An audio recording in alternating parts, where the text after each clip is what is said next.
বিসিএসএ প্রকাশ করলো বাংলাদেশের সর্বকালের সেরা টেস্ট একাদশ, যেখানে সাংবাদিক রিয়াসাত আজিম, দেব চৌধুরী ও নোমান মাহমুদ মিলে বাছাই করেছেন বাংলাদেশের ইতিহাসের সেরা টেস্ট একাদশটি।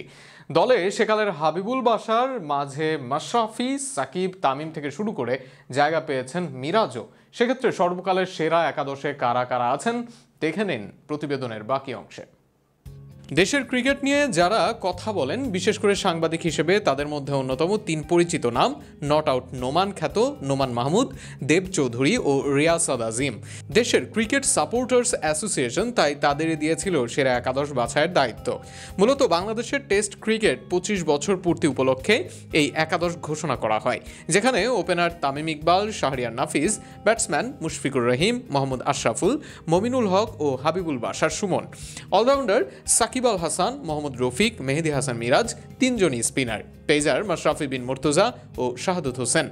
এ দলে স্থান পাওয়া ক্রিকেটাররা শুধু ব্যক্তিগত পারফরমেন্সেই নয়, বাংলাদেশের টেস্ট ক্রিকেটকে এগিয়ে নিতে রেখেছেন গুরুত্বপূর্ণ অবদান।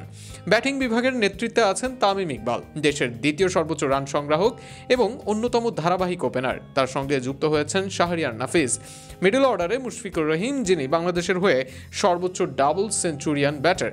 সেই সাথে মমিনুল হক, চট্টগ্রামে রান মেশিন নামে পরিচিত, এবং মোহাম্মদ আশরাফুল, বাংলাদেশ ক্রিকেটের ইতিহাসের অন্যতম প্রতিভাবান ব্যাটার। হাবিবুল বাশার সুমন, প্রথম প্রজন্মের অন্যতম ভিত্তি, দলের অভিজ্ঞতা ও নেতৃত্বের প্রতীক।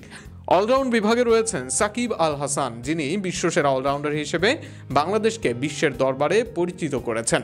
তার সঙ্গে আছেন দুই স্পিনার, মোহাম্মদ রফিক ও মেহেদী হাসান মিরাজ। রফিক বাংলাদেশের স্পিন রেভলিউশনের পথিকৃত, আর মিরাজ আধুনিক যুগের নির্ভরযোগ্য বোলিং অস্ত্র। পেস আক্রমণে মাশরাফি বিন মুর্তজা ও শাহাদত হোসেন। চোটে ভোগা ক্যারিয়ারের মাঝেও মাশরাফির নেতৃত্ব পারফরমেন্স ছিল অনন্য, আর শাহাদত ছিলেন একসময়ের গতি ও আগ্রাসনের প্রতিচ্ছবি। এই একাদশ শুধু ক্রিকেট পরিসংখ্যানের একটি তালিকা নয়, এটি বাংলাদেশের ক্রিকেট ইতিহাসের প্রতি শ্রদ্ধা, সংগ্রাম ও সাফল্যের এক জীবন্ত দলিল।